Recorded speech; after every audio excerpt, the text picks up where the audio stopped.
Hello दोस्तों, हमारे channel अनमोल निवेश में आपका स्वागत है। अगर आप माइक्रो कैप, स्मॉल कैप तथा मिड कैप में इन्वेस्ट करते हो तो रिस्क रिवॉर्ड रेशियो जो होता है वो हमेशा आपके फेवर में होता है।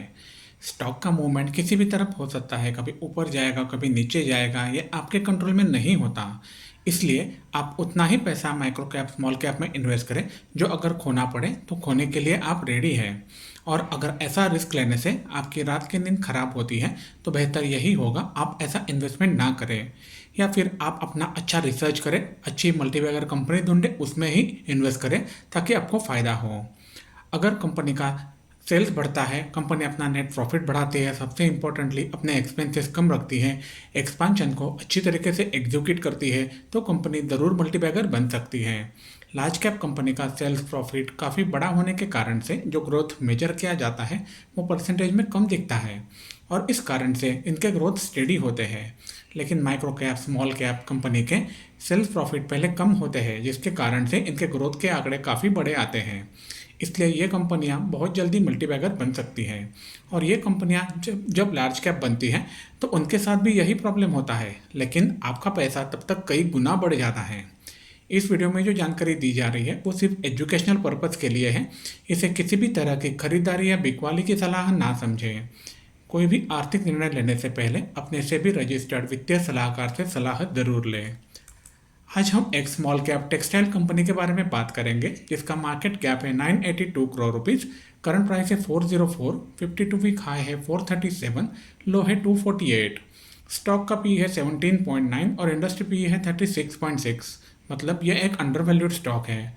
इसका डेट टू इक्विटी रेशो है 0.51%, फेस वैल्यू है 10 रुपीज़, आरओई है 18.6 और आरओसी है 19.1। प्रमोटर होल्डिंग है 56.20%, नेट प्रॉफिट है 55 करोड़ रुपीज़। कंपनी के कंपाउंडेड सेल्स ग्रोथ की अगर बात की जाए तो हम देख सकते हैं टीटीएम आ रहा है -4%, पिछले 3 साल में 22%, 5 साल में 18% और 10 साल में 11%। यही सेल्स ग्रोथ ट्रांसफर हुआ है प्रॉफिट ग्रोथ में, इसलिए टीटीएम आ रहा है -3%, पिछले 3 साल में 44%, 5 साल में 28 और 10 साल में 20%। और आपको पता है शेयर मार्केट में कंपनी का भाव तभी बढ़ता है जब कंपनी का प्रॉफिट बढ़ता है। इसके कारण से स्टॉक प्राइस सीएजीआर आ रहा है पिछले 1 साल में 15%, पिछले 3 साल में 118%, 5 साल में 49 और 10 साल में 58%। रिटर्न ऑन इक्विटी भी अच्छी तरह से बढ़ रहा है। कंपनी के बिजनेस डिटेल की जानकारी ले लेते हैं। ये कंपनी जो है वो होम टेक्सटाइल प्रोडक्ट्स में काम करती है, जिसका मैन्युफैक्चरिंग और एक्सपोर्ट भी करती है। जैसे कि प्रोडक्ट्स आते हैं जैसे कि बाथ मैट्स, रग, blanket, throws, cushions, automotive seat covers, outdoor furniture, textile इत्यादि। ये कंपनी का रेवेन्यू जो आता है 90% इंटरनेशनल मार्केट से आता है। ये कंपनी ने अपने प्रोडक्ट जो है अच्छी तरह से डाइवर्सिफाइड किए हुए हैं। इनके क्लाइंट जो है अलग अलग देशों से आते हैं, जैसे कि USA, UK, Germany, Australia, Hong Kong, Canada, South Africa, Brazil इत्यादि। इनके काफ़ी सारे इंटरनेशनल क्लाइंट्स हैं जैसे कि Walmart, Costco, Argos, Marks and Spencer, Zara homes, Calvin Klein, Target इत्यादि। इस कंपनी के टोटल 7 मैन्युफैक्चरिंग यूनिट्स हैं। इसमें से होम और टेक्निकल टेक्सटाइल के यूनिट से 2 फैसिलिटीज़ हैं उनके सिलवासा में, और एक है वापी गुजरात में। हैंडलूम होम टेक्सटाइल का इनका बिजनेस है, जिसमें इनके 4 मैन्युफैक्चरिंग फैसिलिटीज़ है पानीपत में, हरियाणा में। हाल ही में कंपनी ने अपना पानीपत फैसिलिटी का हैंडलूम कैपेसिटी जो है वो बढ़ा दिया है, 3 टाइम्स ज़्यादा कर दिया है पिछले दिसंबर 22 में। इसके साथ साथ कंपनी ने अपना सिलवासा फैसिलिटी का जो कैपेसिटी है वो भी बढ़ा दिया है 2.5 टाइम्स से, जिसके कारण से यहाँ पे फ्लोर कवरिंग और रग्स जो मैन्युफैक्चर करते हैं वो मार्च 22 से बढ़ गए हैं।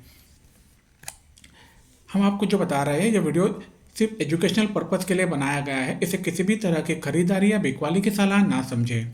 कोई भी आर्थिक निर्णय लेने से पहले अपने से भी रजिस्टर्ड वित्तीय सलाहकार से सलाह जरूर लें। कंपनी के क्वार्टरली प्रॉफिट और लॉस स्टेटमेंट की अगर बात की जाए तो हम देख सकते हैं दिसंबर 20 में कंपनी का सेल था 96 करोड़ रुपीज़, जो ऊपर नीचे होते हुए दिसंबर 22 में हो गया था 133 करोड़ रुपीज़, मार्च 23 में 133 करोड़ और जून 23 में 128 करोड़। ऑपरेटिंग मार्जिन अगर देखा जाए तो दिसंबर 20 में ये 15% था, ऊपर नीचे होते हुए दिसंबर 22 में हो गया था 17%, बाद में मार्च 23 में भी 17 और जून 23 में 15% पे आ गया है। नेट प्रॉफिट हम देख सकते हैं दिसंबर 20 में 8 करोड़ रुपीस नेट प्रॉफिट था, जो ऊपर नीचे होते हुए दिसंबर 22 में हो गया था 14 करोड़ रुपीस। मार्च 23 में भी 14 करोड़ आया था और जून 23 में फिलहाल 12 करोड़ पे है। कंपनी के ईयरली प्रॉफिट और लॉस स्टेटमेंट की अगर बात की जाए तो हम देख सकते हैं मार्च 12 में कंपनी का सेल्स था 187 करोड़ रुपीस, जो ऊपर नीचे होते हुए मार्च 22 में हो गया था 302 करोड़ रुपीस। मार्च 21 में ये 7% बढ़ के हो गया था 324 करोड़ रुपीस। मार्च 22 में ये लगभग 56% बढ़ के हो गया था 505 करोड़ रुपीस और मार्च 23 में 9% बढ़ते हुए ये हुआ है 548 करोड़ रुपीस। एक्सपेंसेस की अगर बात की जाए तो हम देख सकते हैं मार्च 12 को कंपनी का एक्सपेंसेस था 190 करोड़ रुपीस, जो मार्च 21 में पिछले साल के मुकाबले 8% बढ़ के हो गया था 276 करोड़ रुपीस। मार्च 22 में सेल्स बढ़ा था, इसके कारण से एक्सपेंसेस भी बढ़े हुए थे, इसलिए ये एक्सपेंसेस 53% बढ़ के हो गए थे 423 करोड़ रुपीस। लेकिन मार्च 23 में एक्सपेंसेस बढ़े हुए थे सिर्फ 6%, जो कि 448 करोड़ रुपीस हो चुके थे। कंपनी की लिए अच्छी बात है, कंपनी अपने एक्सपेंसेस कंट्रोल कर रही है, काफ़ी अच्छी बात है कंपनी के लिए जो फाइनेंशियल के हिसाब से देखा जाए तो। यही एक चीज़ हमें दिखती है ऑपरेटिंग प्रॉफिट मार्जिन में।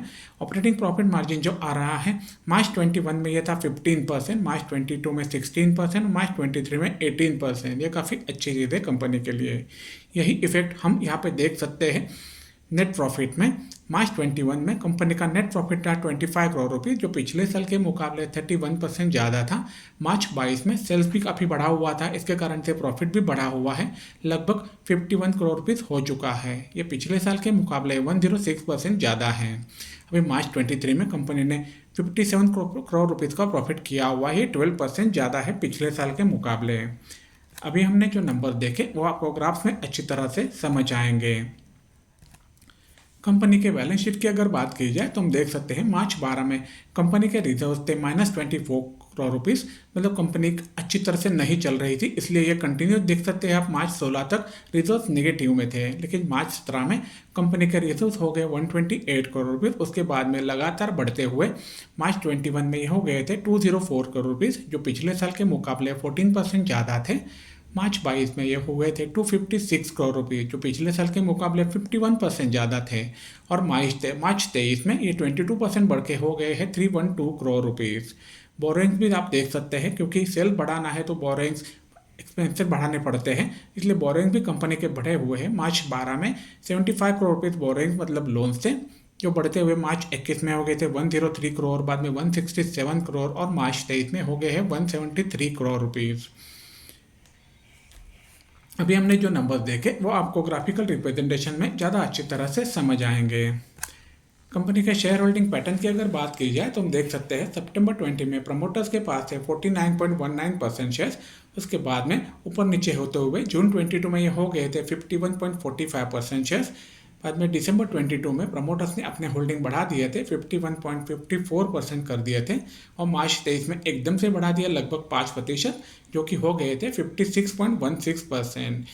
हाल ही में जून 23 में भी उनके पास उतने ही शेयर है 56.1%। लेकिन एक अच्छी चीज़ है कंपनी के लिए, DII ने जून 23 में कंपनी में अपना शेयर होल्डिंग बनाया हुआ है 0.12% का, बाकी सभी शेयर्स पब्लिक के पास हैं।